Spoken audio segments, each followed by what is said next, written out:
Geraldo Ramos, better known as Nino Valdez. He was born December 5th, 1924 in Cuba. He died June 3rd, 2006. He was 76 years of age at the time of his death. He would reside in Havana, Cuba. I'm Scrapbook Boxing, and I would like to discuss the career of Cuba's heavyweight, Nino Valdez, right here on the Museum of the Forgotten Fisticuffs series. Let's take a look at this phenomenal career of Cuba's heavyweight, Nino Valdez.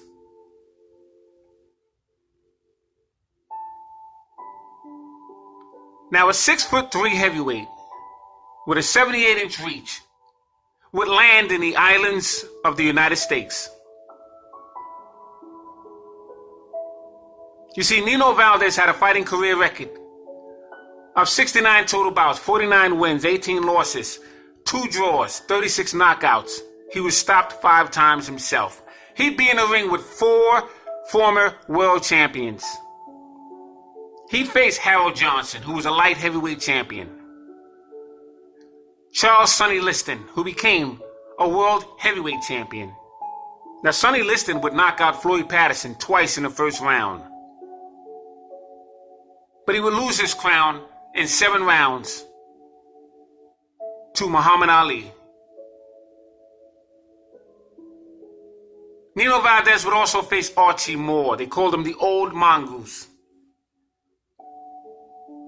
And Archie Moore had over 200 fights. Greatest light heavyweight champion in my mind. I have him ranked number 6 in my all-time boxing ranking system. Valdez would be in a ring with Ezzard Charles, who became heavyweight champion in 1949, when he would defeat Jersey Joe Walcott for the NBA heavyweight championship strap. And he would solidify that title in 1950 with a victory over the Brown Bomber Joe Louis. Now, Valdez would score a stunning upset victory over Ezzard Charles. And that would get the world to take notice of this outstanding Cuban heavyweight. But then Valdez would meet Charles Sonny Liston. And after a back and forth round, first and second, he'd be stopped in the 3rd round with Charles Sonny Liston. But he'd be in the ring with Johnny Holman. He would face Keen Simmons at the Sunnyside Garden Arena in Queens, and he would defeat Keen Simmons. He would face Archie Moore at the St. Louis Arena. He would also face him at the Army Reading Arena. He would lose to Archie Moore twice. November 26, 1948. It would be a very, very upsetting loss to Nino Valdez because he was doing pretty good in that fight with Archie Moore. But on November 24th, 1952, he would face Harold Johnson at the Eastern Parkway Arena. He would lose to Harold Johnson. He faced Bob Baker May 21st, 1953 at the Radio City Arena. He would lose to Bob Baker, but he would lose to him again, 1955. And because of that loss, it is said that he would lose his opportunity to face the heavyweight champion, Rocky Marciano.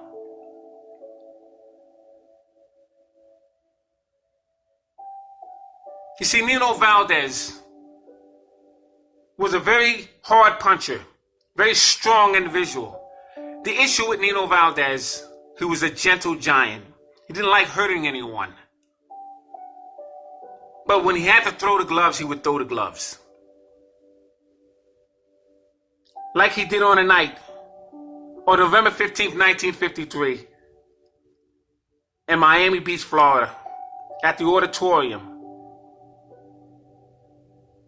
He would face Ezzard Charles. And that was an upset because Charles was a world heavyweight champion. He was a world beater in the middleweight division. He'd be 42-0 as an amateur. He began his heavyweight career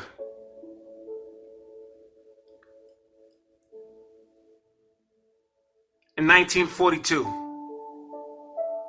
He turned professional in 1940. And he'd be in the ring with some great fighters such as Holman Williams and Archie Moore. He finally get a shot at Jersey Joe Walcott in 1949. He'd go from middleweight to light heavyweight to heavyweight. He'd faced Rocky Marciano twice in 1954. But when he lost to Nino Valdez, that was an upset. Eddie Charles, one of the greatest fighters of all times. Valdez would be in the ring with Charlie Doc Williams. He'd be in the ring with Don Carkel. He would defeat Don Carkel, who was a former contender in the heavyweight division for Rocky Marciano's strap. Marciano would stop Don Carkel. Nino Valdez would be in the ring with Eddie Machen.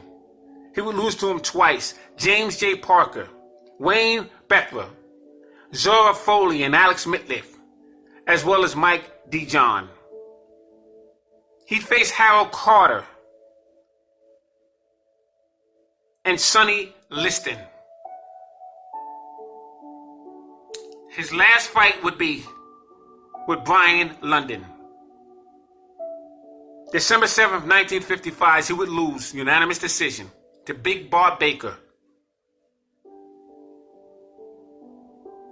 You see, Nino Valdez was a star in his country.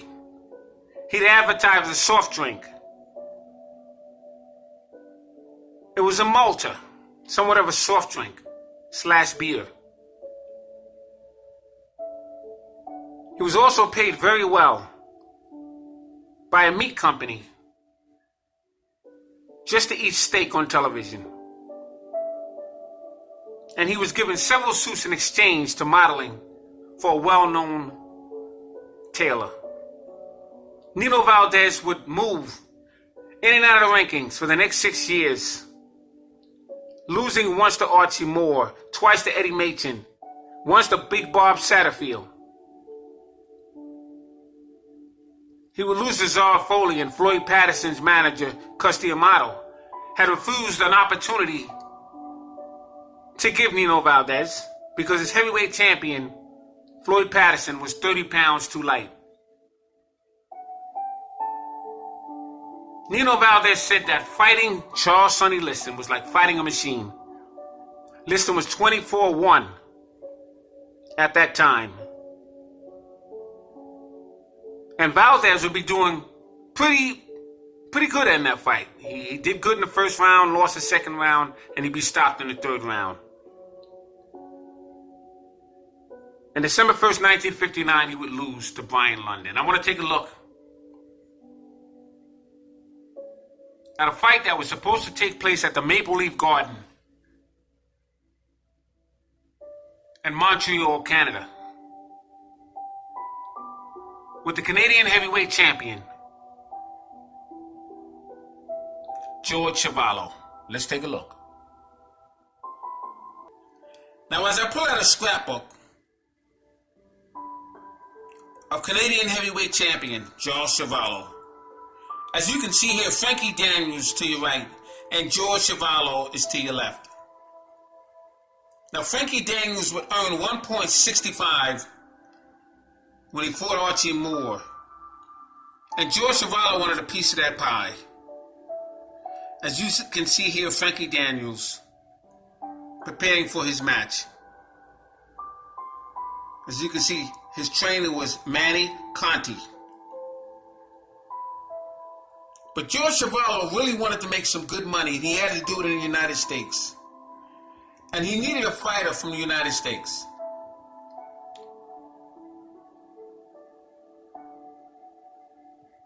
George Chuvalo was an outstanding heavyweight, had one of the toughest chins in the game. He would face fighters such as Smoking Joe Frazier, Floyd Patterson, Muhammad Ali. As you can see here, the payoff was $1.65 for fighting Archie Moore. Speaking of Frankie Daniels. And after 14 years in the ring, the friendly boxer from Bakersfield, California is still looking for his first big payday.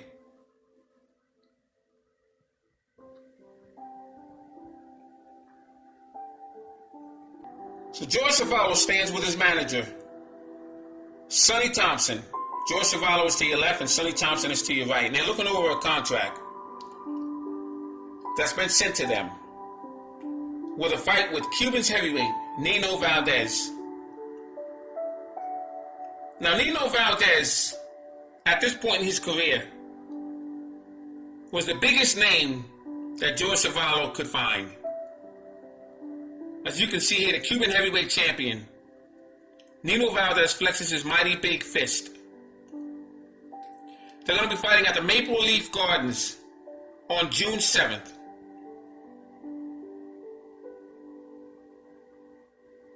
Now, this fight is ready to go.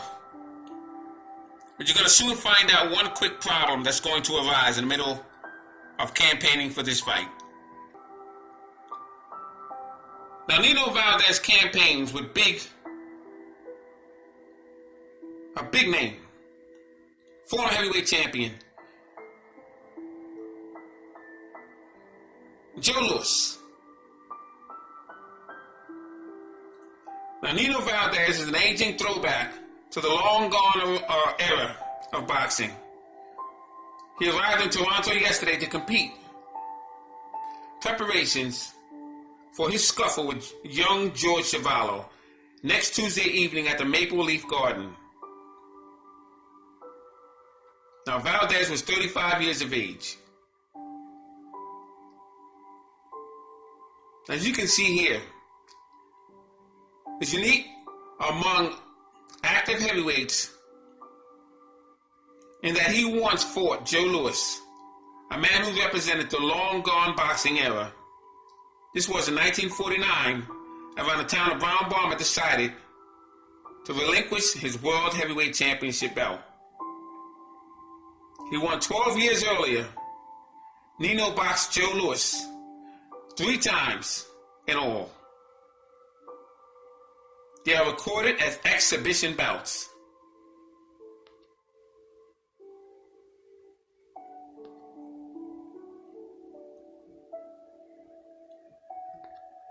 Now, as I said, we're going through the book of George Chuvalo. This whole book is George Chuvalo. Now, what's incredible about this contest, Nino Valdez was the biggest drawing attraction and athlete in Cuba at that time. As you can see here, he's standing with a jockey because most of the athletes were smaller men in Cuba.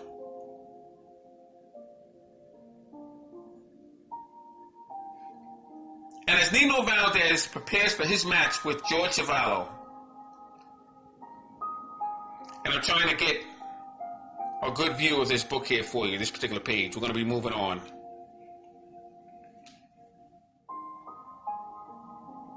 The crowd is getting worked up because they understand that they're going to get some action-packed fight between these two men.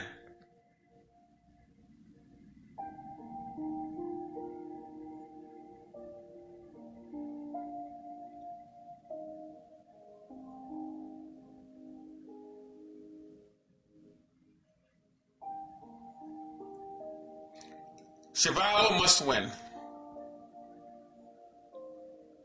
because he wants the big payday. Now, Nino Valdez, let's go through the motions. He's currently in Canada. Heavyweight Valdez, Terrifico, and always scorned former pilot. Because what's happening here, Nino Valdez is going to find out some bad news. He arrives in Canada from a long-distance trip of Havana, Cuba.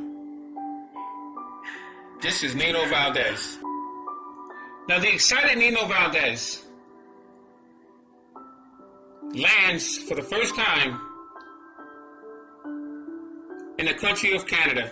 And as you can see here, Cuban heavyweight champion Nino Valdez makes an exuberant exit from the plane at Malta last night as he arrives to finish training for his fight, next Tuesday, Tuesday night with George Chuvalo. Now that's his manager, Al Braverman. In the background, and American Airlines hostess Eileen Callahan left, and Marilyn Robin. Now, those who know, I've explained plenty of times, I have glasses, so it's very difficult for me to look through the lens without the glasses. Everything looks a little blurry, so you have to excuse me when I'm trying to read some of these things here. And that's why normally I speak off the cuff. Now, what's happening here, you have George Chuvalo's mom prepared a steak.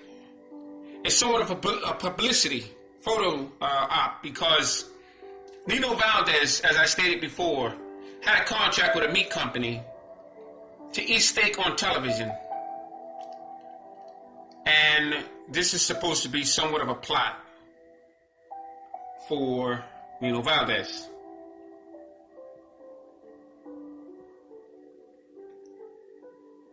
And George Chuvalo is training rigorously. As far as he's concerned, the fight is on. And he's ready to go. But I want you to take a look at a sign at the Maple Leaf Garden. It says here, boxing canceled. And the reason for this is because Nino Valdez had to go see the fight doctor before he can complete his training. As you can see here, the sign on Maple Leaf Garden marquee. Left out of town, boxing fans are shocked, or as they shocked, as a boxing promoter, Frank Tunney last night. And he basically lets everyone know that the fight is going to be canceled because the fight was back and forth. They canceled it, they brought it back on, and they canceled it. But it's finally official. Almost blind in left eye, $30,000 gate down the tubes. As Valdez fails his medical. So Nino Valdez have failed his medical. Valdez, besides his $7,000 fee, is out of money. And it cost the manager, Al Braverman, to come to Toronto and put in a week's preparation here. So it cost him $7,000 with training and expenses, only to find out that the fight is canceled. And the tragic evidence is plain to see in his eyes. So Nino Valdez is basically blind in one eye. That's Al Braverman. And the problem is, a lot of the fighters went through this. As you can see, Nino Valdez being examined. And they went through this throughout boxing history. Tiger Flowers and Harry Greb. Harry Greb fought the majority of his career blind in one eye. Smoking Joe Frazier, same way. Majority of his career was blind in one eye. You see, they used to use thumb gloves. And you would get poked in the eye several times. And they still try to make this fight. As you can see, Nino Valdez making a prank, like he can't see in one eye, when he's shaking the hand of George Chuvalo. Amazing story. I just wanted to talk about Nino Valdez because he's hardly spoken of. And he was a fascinating Cuban heavyweight. This is Scrapbook Boxing Museum of the Forgotten Fisticuffs series. All great fights and all great fighters will never be forgotten on my channel. Salute to Nino Valdez. And these to these outstanding fighters. Salute to these outstanding athletes. And salute to the warriors of the past. George Chuvalo, Archie Moore, Nino Valdez, Rocky Marciano, Pete Rademacher, Floyd Patterson, Eddie Machen. All great fighters at that time. Thanks for hanging in there with me. All great fights and all great fighters will never be forgotten on my channel. Just a quick side note, George Chuvalo was going to be fighting Pete Rademacher, but that fight is delayed. It's rescheduled because of a downpour. Seemed like George Chuvalo couldn't get a break. Salute.